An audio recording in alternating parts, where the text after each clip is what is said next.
La province de Luxembourg regorge de pépites touristiques naturelles autour desquelles les hôteliers s'implantent. Les opérateurs du secteur l'ont bien compris, il faut se diversifier pour attirer une clientèle étrangère en demande d'espaces naturels de qualité.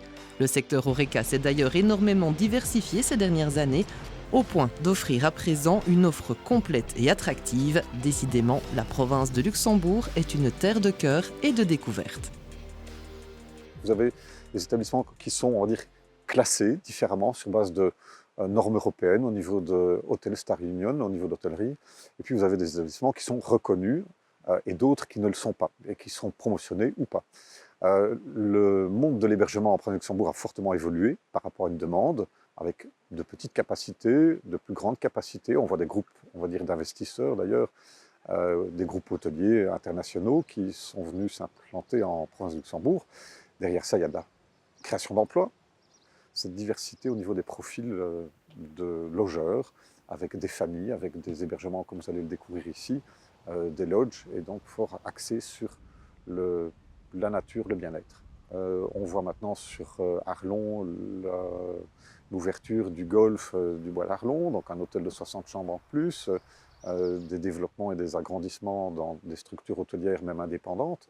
Donc il y a encore, on va dire, une volonté d'investir. Et la proximité aussi du Luxembourg, en tout cas l'attractivité et la qualité de la prestation en province de Luxembourg au niveau de l'hébergement au sens large reste, on va dire, un point fort. Donc on voit sur les sites d'avis en ligne la plupart, on va dire, des commentaires qui mettent en tout cas la province de Luxembourg avec ses atouts en première ligne. Un tout nouveau centre touristique a d'ailleurs vu le jour en mars dernier du côté de Grandvoire. Le Roompot Hillview Resort se positionne sur le marché comme un acteur dédié à la nature et à sa valorisation, des valeurs qui plaisent aussi bien aux locaux qu'aux touristes. Alors on a 80% de néerlandais grâce à Roompot et Landal, mais on a énormément d'Allemands également et des Belges en troisième position. On a beaucoup de demandes vers un endroit où les enfants puissent avoir accès à l'eau. Donc pas spécialement une piscine, on va développer probablement une petite plage près de l'étang afin de satisfaire l'été prochain cette demande. Et des activités plus récréatives encore pour les enfants. Voilà, ça c'est quelque chose sur lequel on doit encore travailler. Et alors, petite particularité à laquelle on ne s'attendait absolument pas, c'est le tourisme équestre. Donc on a des demandes de propriétaires de chevaux pour amener leur cheval ici. On l'a déjà fait cet été avec succès, donc c'est quelque chose aussi qu'on va approfondir.